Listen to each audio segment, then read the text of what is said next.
bersyukur hari ini buat kasih setia Tuhan yang tidak pernah berkesudahan dalam setiap kehidupan kita.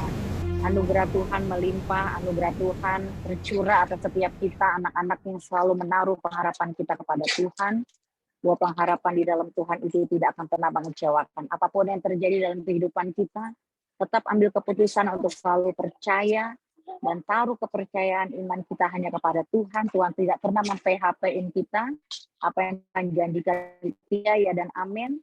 Dia akan membuat segala sesuatu indah pada waktunya. Apa yang Tuhan sudah katakan terhadap kita, pegang teguh dan jangan pernah lepaskan.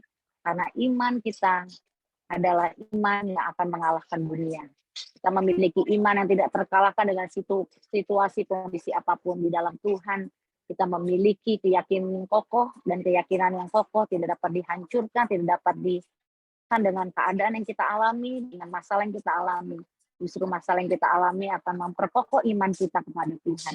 Kami bersyukur Tuhan buat siang hari ini, sehingga kami boleh sama-sama mendapatkan pengertian yang benar. Di dalam nama Tuhan Yesus kita yang percaya sama-sama katakan amin. Oke, puji Tuhan saudara ya, anugerah Tuhan melimpah atas setiap kita. Senang sekali kita boleh kembali bersama-sama beribadah ya, ketika Tuhan masih berikan kesempatan. Bila kita boleh sama-sama menggunakan waktu yang ada untuk kita sungguh-sungguh ya, mau dibaharui, mau sungguh-sungguh diubahkan, sehingga waktu yang ada boleh sungguh-sungguh boleh menjadi waktu yang terbaik ketika hidup kita sama-sama boleh semakin menjadi serupa seperti Kristus. Nah, puji Tuhan siang hari ini saya akan bawakan tema tentang yang namanya understanding. Ya, pengertian itu adalah sesuatu yang paling Tuhan ya ingin kita minta dan berikan dalam hidup kita. Ya, setiap kita punya list doa, pokok-pokok doa, ya, punya pengharapan, punya mimpi, ya, punya keinginan, ya. Tetapi siang hari ini dikatakan bahwa hal yang paling ya Tuhan ingin kita minta dan berikan dalam hidup kita adalah pengertian. Ya, di 2 Tawarik 1 ayat 11 sampai 12, berfirmanlah Allah kepada Salomo, oleh karena itu yang kau ingini dan engkau tidak meminta, perhatikan, Salomo tidak meminta kekayaan, harta benda, kemuliaan atau nyawa pembencimu, dan juga tidak meminta umur panjang. Tetapi sebaliknya engkau meminta apa? Kebijaksanaan dan pengertian untuk dapat menghakimi umatku, maka kebijaksanaan dan pengertian itu diberikan kepadamu. Selain itu, aku berikan kepadamu apa Bapak Ibu? Kekayaan, harta benda, dan kemuliaan. Sebagaimana belum pernah ada pada raja-raja sebelum engkau, dan tidak akan ada pada raja-raja sesudah engkau. Jadi saudara, pengertian ya, di sini dikatakan pengertian itu adalah saudara sesuatu hal yang Tuhan ingin kita sama-sama minta, saudara. Tuhan ingin kita sama-sama arahkan hati dan pikiran kita. Ya, dikatakan Mazmur 49 ayat 21 bahwa manusia yang dengan segala kegemilangannya tidak mempunyai pengertian boleh disamakan dengan hewan yang dibinasakan. Ya, saudara, ini tidak main-main ya, banyak makanya manusia kelakuannya seperti binatang. Ya, padahal dia manusia yang begitu berharga dan mulia di mata Tuhan. Ya, tetapi ini terjadi bukan hanya di luar orang-orang ya, bukan di luar orang yang tidak kenal Tuhan, di dalam kehidupan orang-orang percaya pun saudara. Banyak anak Tuhan kelakuannya seperti binatang ya. Tidak ada kasih ya, hidup dalam kebencian, hidup dalam apa saudara, iri hati, hidup dalam segala amarah saudara, membabi buta, menghalalkan berbagai cara. Kenapa? Karena mereka dalam menjalani kehidupannya tidak mendapatkan pengertian. Karena hanya pengertian yang membuat saudara kita itu menjadi bijaksana. Ya, tanpa pengertian kita menjadi bodoh saudara. Apapun persoalan yang sedang saudara alami, saudara hanya butuh satu, understanding dari Tuhan. Ya, bukan masalah keuangan yang sedang saudara alami hari ini, bukan masalah keluarga, pernikahan atau penyakit yang sedang saudara alami hari ini. Tapi satu hal, kita butuh yang namanya understanding, yang membuat kita menjadi manusia yang bijaksana, yang cerdas secara spiritual, yang cerdas secara emosional, ya, yang kita punya juga kecerdasan secara daya tahan kita untuk menghadapi masalah tantangan demi tantangan yang ada, sehingga hidup kita tidak tergoyahkan, saudara. Kita punya prinsip, ya, kita pegang teguh yang namanya kebenaran firman Tuhan itu menguasai hati dan pikiran kita, bukan perasaan kita, bukan kondisi situasi yang ada, tapi kebenaran firman Tuhan. Kita butuh pengertian, dan pengertian ini kita dapatkan ketika kita meminta dari Tuhan. Ya, kalau selama ini permintaan kita, saudara, hanya kekayaan, harta benda, kesuksesan, ya, kalau saya ingin pulih masalah pernikahan, pulih masalah kesehatan saya, pulih masalah keuangan, hutang saya, itu tidak salah, saudara. Tapi sebenarnya semua jawaban yang berkaitan dengan masalah keuangan kita, pernikahan kita, keluarga kita, kesehatan kita, satu, Tuhan ingin memberikan kita pengertian. Karena cara orang untuk menangani masalah, saudara, bisa punya hutang yang sama. Saya mungkin punya masalah, contoh 100 juta hutang saya, saudara punya masalah 100 juta. Tapi ketika saya mendapatkan pengertian, ya, Tuhan berikan cara kerjanya kepada saya itu berbeda dengan cara kerja Tuhan berikan pengertian kepada saudara. Ya, ada bagian-bagian di mana Tuhan memproses saya itu berbeda dengan Tuhan memproses saudara. Paham ya? Jadi setiap orang itu tidak bisa mengcopy paste, ya, kehidupan orang lain. Kita boleh contoh inspirasi, ya, kita diberkati lewat kesaksian kehidupan orang lain, tetapi untuk hal pengertian itu spesifik, saudara. Ya, kita punya masalah tentang pernikahan. Ya, saya melayani banyak ibu-ibu yang suaminya selingkuh, saudara. Tapi cara Tuhan memberikan pengertian untuk ibu ini, ibu keluar dari masalahnya berbeda dengan Tuhan memberikan pengertian kepada ibu yang B, ibu yang C, ibu yang D. Masing-masing orang diberikan pengertiannya. Ya, sehingga masing-masing orang, ya, memperoleh hati yang bijaksana dalam mereka menjalani masalahnya. Dan saya percaya siang ini, saudara, pergumulan apapun yang sedang Bapak Ibu alami, kita semua alami, kita butuh satu hal yang namanya pengertian. Itu yang membuat kita menjadi bijaksana. Saya ceritakan dan bacakan sebuah kisah. Di Tiongkok hidup seorang guru yang sangat dihormati karena kearifan dan kebijaksanaannya. Ya, suatu hari di sini dikatakan ada 2 orang murid menghadap sang guru. Mereka bertengkar dan nyaris beradu fisik. Ya, mereka berdebat berapa hasil hitungan 3 kali 7. Murid yang pandai mengatakan 3 kali 7 sama dengan 21. Murid yang bodoh bersikukuh 3 kali 7, 27. Murid yang bodoh menantang murid yang pandai untuk meminta guru mereka menjadi hakim. Siapa yang benar? Murid yang bodoh berkata, guru, jika saya benar 3 kali 7, 27, maka guru harus mencambuk dia 10 kali. Tetapi jika saya salah, maka saya bersedia kepala saya dipenggal. Hahaha. Kata murid yang bodoh mengejek dengan penuh keyakinan. Kata guru, siapa yang benar? Tanpa memberi jawaban, sang guru langsung berdiri menghukum cambuk 10 kali murid yang pandai. Si murid yang pandai protes, tetapi sang guru tidak menghiraukan dan terus mencambuknya sampai 10 kali.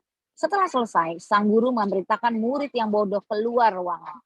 Murid yang bodoh meninggalkan sang guru berdua dengan murid yang pandai itu sambil tertawa senang karena merasa dirinya benar dan ia menang.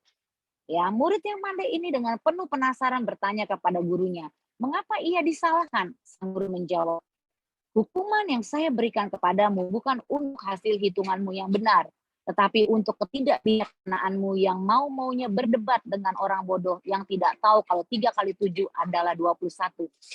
Lebih baik saya mencambuk kamu 10 kali dan menjadikan kamu lebih bijaksana daripada harus melihat satu nyawa terbuang sia-sia. Ya, saudara lihat di sini ya, dengan cerita ini kita melihat ya bahwa situasi masa kondisi yang kita alami, saudara, itu masalahnya bukan benar siapa salah, tapi kita mau menjadi orang yang bijaksana. Seringkali waktu kita habis ya hanya untuk memperdebatkan segala sesuatu yang tidak penting, yang tidak esensi dalam diri. Nah, yang esensi kita tidak pikirkan, ya kita tidak doa retoris yang kita pikirkan, yang kita perdebatkan. Ya, sehingga banyak waktu orang terbuang dengan sia-sia membahas hal-hal yang tidak penting, tidak kepada akar masalah, tetapi hanya kepada masalah. Tahukah Bapak Ibu, ketika Anda fokus kepada masalah, Anda tidak akan pernah selesai menghadapi masalah Anda. Bahkan seringkali masalah yang sama berulang seumur hidup kita, karena kita tidak pernah mendapatkan pengertian dengan masalah yang kita hadapi. Ya, kita harus sama-sama peka, saudara, hari-hari yang ada untuk kita minta pengertian, untuk kita understanding. Jangan sampai masalah yang kita hadapi membuat kita menjadi misunderstanding, Sehingga ujung-ujungnya membuat kita menjadi kecewa sama Tuhan, marah sama Tuhan. Iman kita down berlarut, kita menyesali diri berlarut-larut, menyalahkan situasi kondisi, menyalahkan suami, istri kita, bos kita. Sehingga hidup kita tidak dipenuhi dengan damai, sejahtera. Belajar dari kisah ini, saudara. Mari ya kita fokus bukan untuk memperdebatkan sesuatu hal yang menjadi hal yang tidak penting, tapi kita mau kembali kepada esensi kehidupan kita. Ya, 2 Timotius 2 ayat 23. Di sini dikatakan, hindarilah soal-soal yang dicari-cari, yang bodoh dan tidak layak. Engkau tahu bahwa soal-soal itu menimbulkan pertengkaran. Perhatikan saudara. Ya, dalam terjemahan FYH, sekali lagi kukatakan, janganlah melibatkan dirimu dalam perdebatan yang bodoh, yang hanya akan menyinggung perasaan dan menimbulkan kemarahan. Saudara lihat, ya, ini terjadi dalam pernikahan, saudara, terjadi dalam keluarga. Ya, suami, istri, orang tua, anak, kakak, adik. Ya, kalau membahas satu masalah, jadinya akhirnya apa? Bertengkar, berantem, berdebat, marah-marah, pukul-pukul, sehingga kasus KDRT ya di pandemi ini bukan menurun, semakin meningkat. Orang yang tidak pernah dulunya melakukan kekerasan, akhirnya sekarang kecenderungannya melakukan kekerasan. Ya, baik kekerasan fisik atau kekerasan verbal, ya, dari kata-kata kita yang menghujat orang, yang mengutuk orang, saudara. Wah, ini terjadi, saudara. Ya, kenapa ini terjadi? Karena kita tidak mendapatkan pengertian. Seorang istri yang tidak mendapatkan pengertian, dia akan terus menuntut suaminya seperti apa yang menjadi standar dalam kehidupannya. Ya, seorang suami juga yang tidak mendapatkan pengertian, dia akan menuntut istrinya melakukan standar-standar kehidupan sesuai apa yang dia yakini. Kalau kita terus berfokus kepada apa maunya saya, ego kita, maka apa yang terjadi? Ya, pertengkaran, perpecahan, bahkan perceraian, ya, perpisahan. Ya, itu terjadi dalam semua aspek kehidupan kita. Ya, pengertian itu, saudara, membuat kita menjadi orang yang sabar, ya, tidak cepat naik darah. Hari-hari ini ayo Bapak Ibu, ya, memang kondisi dan situasi belum membaik. Mungkin ada banyak pergumulan, mungkin bahkan bertambah. Tapi mari minta pengertian Tuhan. Kalau kita mendapat pengertian dari Tuhan, kita nggak akan gontok-gontokan, kita nggak akan berkelahi, kita nggak akan berantem. Kita akan bisa tetap mempertahankan kerukunan keluarga kita, kerukunan perusahaan di mana kita bekerja. Ya, kita menjadi orang yang sabar, tidak cepat naik darah. Amsal 14 ayat 29 berkata, orang yang sabar besar pengertiannya, tetapi siapa cepat marah membesarkan kebodohan. Amsal 12 ayat 16, bodohlah yang menyatakan sakit hatinya seketika itu juga, tetapi bijak yang mengabaikan cemooh. Lihat saudara, ya, sejauh mana saudara hari ini mengambil sikap hati saudara? Apakah saudara mau mengambil keputusan untuk apapun yang terjadi, saudara tetap bersabar, ya, atau saudara semuanya ingin serba instan, ingin semuanya serba cepat selesai, ya, saudara mesti minta pengertian dari Tuhan. Kalau saudara dapat pengertian, saudara bisa sabar menghadapi prosesnya. Proses itu tidak cepat, saudara, tidak seperti membalikan tangan. Pada saat saudara melakukan perbuatan-perbuatan yang salah, yang bodoh, yang tidak berkenan, Tuhan sabar menghadapi kita. Namun ketika kita sudah bertobat, kita sadar akan kesalahan kita sadar akan dosa kita. Kita harus menanggung apa yang kita tabur, itu harus kita tuai. Tapi percayalah saudara, ketika kita menanggungnya bersama Tuhan, Tuhan akan memberikan kita hikmat untuk menjalani proses kehidupan kita. Kenapa? Karena Tuhan sudah menanggung, Tuhan sudah memikul semua dosa kita di kayu salib. Bahkan ketika kita masih dalam keadaan berdosa. Kalau saudara memang melakukan satu kesalahan yang fatal dalam kehidupan saudara, hingga itu berefek sampai hari ini. Percayalah saudara, pengertianlah yang kita butuhkan dari Tuhan. Ketika saya menghadapi masalah badai dalam pernikahan, badai dalam pelayanan, badai dalam keuangan, satu hal yang menjadi seruan hati saya, Tuhan, berbicaralah kepada saya, berikan aku pengertian. Kalau aku akhirnya gagal menghadapi hubungan pernikahanku, apa yang harus aku pelajari dari kegagalanku ini, Tuhan? Saya memilih untuk merendahkan hati. Saya sadar banyak ego saya, kesombongan saya, yang membuat akhirnya pernikahan kami menjadi perpecahan, menjadi pertikaian, ya, menjadi akhirnya apa, panas hati, saling membenci, saudara. Saya tahu ini sebuah jebakan tipu daya iblis yang membuat hati saya menjadi kehilangan sukacita. Ya, itulah tujuan dan strategi iblis, selalu ingin menghancurkan pernikahan, selalu ingin menghancurkan keluarga, selalu ingin menghancurkan rencana Tuhan dalam hidup kita.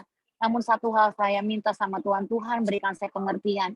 Waktu saya terfokus untuk melihat kekurangan suami saya, terfokus untuk melihat kekurangan mertua saya, ipar saya, kakak adik saya, orang tua saya.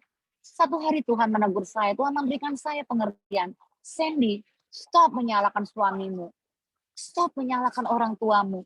Stop menyalahkan dirimu sendiri. Aku sedang berurusan dengan hatimu, Sandy.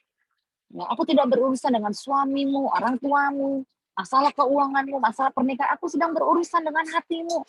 Waktu saya sadar, saudara, Tuhan kasih saya pengertian itu.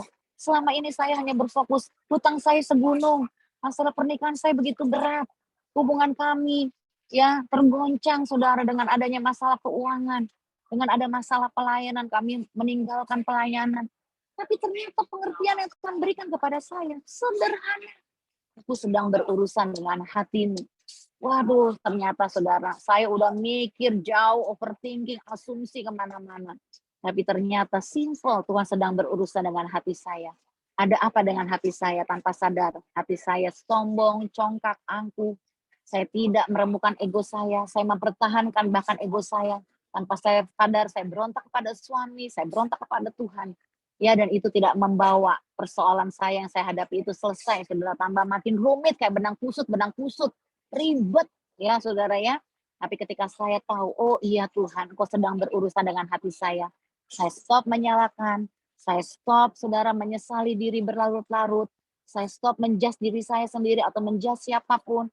Saya minta Tuhan, iya Tuhan, ini hatiku, berurusanlah dengan hatiku.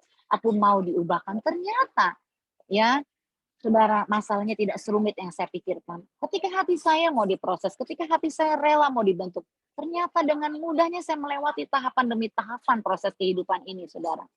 Pengertian membuat kita sabar. Pengertian membuat kita, saudara, jadi bisa menghadapi setiap masalah dengan tenang. Saya kasih contoh, saudara ya. Ada sebuah ilustrasi, saudara. Seorang ibu rumah tangga yang memiliki 4 anak laki-laki, ya, urusan belanja, cuci, makan, kebersihan, kerapihan rumah dapat ditanganinya dengan baik. Ya, rumah tampak selalu rapi, bersih dan teratur. Suami serta anak-anaknya sangat menghargai pengabdiannya itu. Hanya ada satu masalah, ibu pembersih ini sangat tidak suka kalau karpet di rumahnya kotor. Ia bisa meledak dan marah berkepanjangan hanya gara-gara melihat jejak sepatu di atas karpet. Dan suasana tidak enak akan berlangsung seharian. Padahal dengan 4 anak laki-laki di rumah, hal ini mudah sekali terjadi, ya, dan itu menyiksanya. Atas saran keluarga, ia pergi menemui seorang psikolog bernama Virginia Satir dan menceritakan masalahnya. Setelah mendengarkan cerita sang ibu dengan penuh perhatian, Virginia Satir tersenyum dan berkata kepada sang ibu, "Ibu, harap tutup mata dan bayangkan apa yang akan saya katakan." Ibu itu kemudian menutup matanya. Bayangkan rumah ibu yang rapi, karpet ibu yang bersih, mengembang, tidak ternoda, tanpa kotoran, tanpa jejak sepatu. Bagaimana perasaan ibu? Sambil tetap menutup mata, senyum ibu itu merekah. Mukanya yang murung berubah cerah. Ia tampak senang dengan bayangan yang dilihatnya. Virginia Satir melanjutkan, itu artinya tidak ada seorang pun di rumah ibu. Tidak ada suami, tidak ada anak-anak, tidak mendengar gurau canda dan tawa ceria mereka. Rumah ibu sepi dan kosong tanpa orang-orang yang ibu kasihi. Seketika muka ibu itu berubah keruh. Senyumnya langsung menghilang, napasnya mengandung isep, perasaannya terguncang, pikirannya langsung cemas membayangkan apa yang tengah terjadi kepada suami dan anak-anaknya. Sekarang lihat kembali karpet itu, ibu melihat jejak sepatu dan kotoran di sana. Artinya suami dan anak-anak ibu ada di rumah. Orang yang ibu cintai ada bersama ibu dan kehadiran mereka menghangatkan hati ibu. Ibu itu mulai tersenyum kembali, ia merasa nyaman dengan visualisasi tersebut. Sekarang bukalah mata ibu. Ibu itu membuka matanya.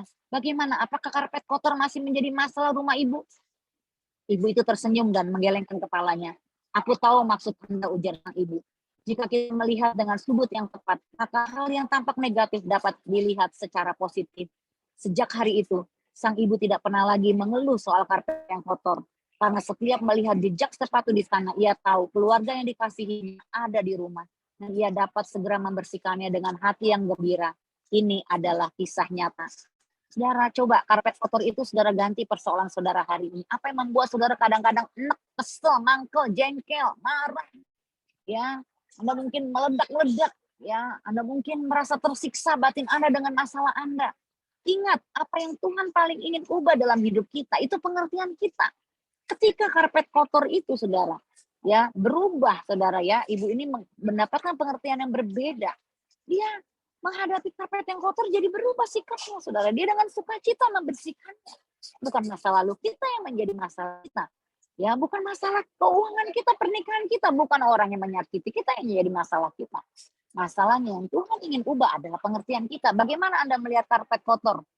Ya, yaitu masalah-masalah sedang Anda hadapi hari ini dalam kehidupan Anda. Bagaimana Anda melihat masalah keuangan Anda, hutang Anda, ya, pergumulan, gaji Anda yang mungkin nggak naik-naik. Bagaimana pergumulan mungkin situasi saat ini, penyakit yang Anda sedang alami.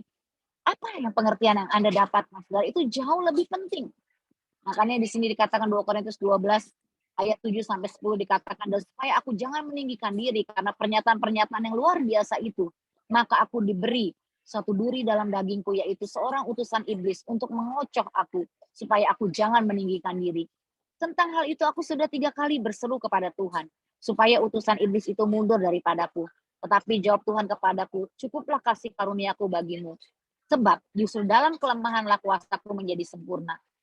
Sebab itu terlebih suka aku bermegah atas kelemahanku, supaya kuasa Kristus turun menaungi aku. Karena itu aku senang dan rela. Perhatikan saudara, kata aku senang dan rela. Di dalam kelemahan, di dalam siksaan, di dalam kesukaran, di dalam penganiayaan dan kesesakan oleh karena Kristus. Sebab jika aku lemah maka aku kuat. Katakan sama-sama saudara, aku senang dan rela. Ya, aku terlebih suka bermegah atas kelemahanku. Amin, Bapak Ibu. Anda senang dan rela di dalam siksaan, di dalam kesukaran, di dalam penganiayaan, di dalam kesesakan oleh karena Kristus, saudara. Sebab jika aku lemah, maka aku kuat. Saudara, ternyata siksaan, kesukaran, penganiayaan, kesesakan, ketika kita menghadapinya di dalam Tuhan, itu tidak akan menjadi hal yang akan menghancurkan hidup kita. Justru saudara Paulus mengalami siksaan, kesukaran, penganiayaan, kesesakan oleh karena Kristus yang dia alami. Itu boleh membangun iman dia, sehingga manusia rohani dia, manusia batinia dia semakin diperkuat. Imannya semakin kokoh. Dia semakin mengenal siapa Tuhan yang dia sembah. Imannya tidak tergoncangkan dengan masalah-masalah yang ada. Itulah yang Tuhan inginkan siang hari ini dalam hidup kita. Apa yang Tuhan paling inginkan? Ya, Tuhan ingin ubah dalam pengertian kita, sudah dalam hidup kita, yaitu pengertian kita. Tuhan tidak bisa mengubah masa lalu. Tuhan tidak bisa mengubah masalah kita. Masalah kita harus tetap kita hadapi. Masalah diizinkan Tuhan untuk mendatangkan kebaikan bagi orang-orang yang mengasihi dia. Bukan orang yang menyakiti kita yang Tuhan ubah. Mungkin orang itu sampai kapanpun akan tetap menyakiti hatimu, Bapak Ibu. Tapi pengertian yang Tuhan berikan dalam kehidupan Bapak Ibu membuat Bapak Ibu bisa melepaskan pengampunan. Di hari yang sama, di waktu yang sama, kesalahan yang sama, orang yang sama, dia lakukan berkali-kali. Ketika saudara mendapatkan pengertian yang berbeda, saudara bisa melepaskan kasih. Saudara bisa mengalirkan kasih Bapa kepada suamimu, istrimu, anakmu, mungkin itu mertuamu, menantumu, besanmu, ya, atau bos saudara. Tidak jadi masalah. Ya, apapun apa yang menjadi kegagalan selalu saudara kira tidak menjadi masalah lagi. Saya dulu membenci keadaan masa lalu hidup saya menyesali, tapi ketika saya mendapatkan pengertian dari Tuhan, bersyukur buat setiap masa lalu yang saya pernah alami dalam kehidupan saya. Ternyata itu membawa saya mengenal Tuhan dengan benar. Ternyata itu membawa iman saya untuk semakin kokoh bersama Tuhan. Cerita terakhir akan saya bacakan tentang Mama Aku Sangat Mencintaimu. Mama aku sudah menulis pakai lipstik Mama. Anak perempuan kecil ini memberitahu ibunya. Setelah ibu melihat bahwa lipstik mahal yang baru saja dibelinya itu ternyata tinggal setengah. Lalu baju, wajah, dan tangan anaknya perempuan itu belepot dengan lipstik mahal tersebut. Dengan sangat marah, sang ibu langsung saja berteriak mengamuk dan memukuli anak perempuan kecilnya itu tanpa menghiraukan tangisan dan jeritan yang keluar dari mulut anaknya. Setelah berhasil melampiaskan emosinya, sang ibu ini baru menyadari kalau anak perempuannya sudah tidak bergerak lagi. Ia pun mengguncangkan tubuh anaknya sambil menangis dan memohon agar anak perempuannya membuka matanya. Tetapi terlambat, jantung anak perempuan itu telah berhenti berdetak. Dan saat sang ibu melihat spray tempat tidur anaknya, di situ tertulis buat tulisan merah, Mama Aku Sangat Mencintaimu. Ya, dari kisah ini saudara, jangan pernah gegabah hati masalah. Ya, emosimu meledak-ledak. Ya, mungkin kau marah, mungkin kau kecewa, mungkin kau tidak terima atas perlakuan orang-orang yang sudah menyakiti hatimu selama ini, saudara. Tapi mari minta Roh Kudus memberikan pencerahan, terang di hati kita, saudara, sehingga tidak ya masalah, tidak sakit hati, tidak kemarahan yang menguasai hati dan pikiran kita, tetapi pengertian kebenaran firman Tuhan yang menguasai kehidupan kita. Apapun masa yang sedang Bapak Ibu alami hari ini, mintalah satu hal kepada Tuhan. Tuhan, aku minta pengertian. Aku minta Tuhan, sehingga aku boleh menghadapinya dengan cara yang benar. Aku tidak menggunakan cara-caraku yang bersifat daging. Ya, saudara, karena yang bersifat daging itu pasti menghancurkan, itu pasti membinasakan. Tapi Tuhan mau kita menyelesaikan setiap persoalan kita dengan caranya Tuhan. Cara Tuhan selalu membawa kedamaian. Cara Tuhan selalu membawa pemulihan. Cara Tuhan selalu membawa kesembuhan. Cara Tuhan selalu membawa kelepasan. Dan hidupmu dimerdekakan dari semua tekanan batinmu, dari semua stresmu, dari semua depresimu. Kau boleh mengalami damai sejahtera Allah yang melampaui segala akal turun atas hati dan pikiranmu, memerintah dalam kehidupan, membuat hidupmu happy, membuat hidupmu enjoy, bersuka cita senantiasa, bergembira karena Tuhan, maka Tuhan akan memberikan kepadamu apa yang diinginkan hatimu. Bapa, hamba-Mu berdoa siang hari ini, aku melepaskan berkat anugerah kasih karunia-Mu atas setiap kami yang sudah mendengarkan kebenaran firman-Mu. Kami tidak mau salah membuat keputusan di tengah kondisi masalah kami. Taklukkan egomu di bawah salib Yesus. Tuhan mau berurusan dengan hatimu lebih daripada masalahmu. Mungkin selama ini kau berusaha dengan berbagai cara untuk menyelesaikan masalahmu, tapi kau mentok, kau tidak menemukan cara solusi yang terbaik untuk menghandlenya, untuk mengatasinya. Bahkan kau mungkin stres, depresi, kau tertekan, mungkin tidak ada orang yang tahu. Tapi hatimu begitu bergumul, hatimu begitu tertekan, menderita. Hari ini satu hal yang kita butuhkan dari Tuhan, saudara, yaitu kita minta pengertian yang benar. Tuhan, berikan aku pengertian yang benar tentang masalahku dengan suamiku, istriku. Tuhan, berikan aku pengertian yang benar tentang masalah kondisi penyakit yang aku alami. Tuhan, berikan aku pengertian yang benar tentang masalah keuanganku, tentang konflik-konflikku, tentang masalah pekerjaanku, bisnisku. Berikan hatimu untuk Tuhan ajar, untuk Tuhan didik. Paulus berkata, aku senang dan rela di dalam kelemahanku, aku menerima kekuatan dari Tuhan. Siang hari ini, saudara, saudara terima kekuatan, hikmat Tuhan, pengertian dari Tuhan menyertai hidupmu, saudara. Pengertian dari Tuhan itu melampaui hikmat dunia, melampaui hikmat kecerdasan akal budi manusia. Karena hikmat dari Tuhan, pengertian dari Tuhan itu datang dari atas. Kalau kau kurang hikmat, kalau kau kurang pengertian, kalau kau tidak paham, kalau tidak mengerti apa yang kau sedang alami dalam hidupmu, mintalah kepada Tuhan. Maka dia akan memberikan kepadamu tidak dengan menahannya. Dia akan memberikanmu pengertian dengan limpahnya. Sehingga hati dan pikiranmu dikendalikan oleh kebenaran firman Tuhan. Hidupmu menjadi kokoh, imanmu menjadi teguh di dalam Tuhan. Kau mengalami kemenangan demi kemenangan dalam setiap masalah hidupmu. Kau menjadi saksi Kristus dimanapun kau berada. Nama Tuhan dipermuliakan. Di dalam nama Tuhan Yesus, mari kita yang percaya sama-sama katakan amin.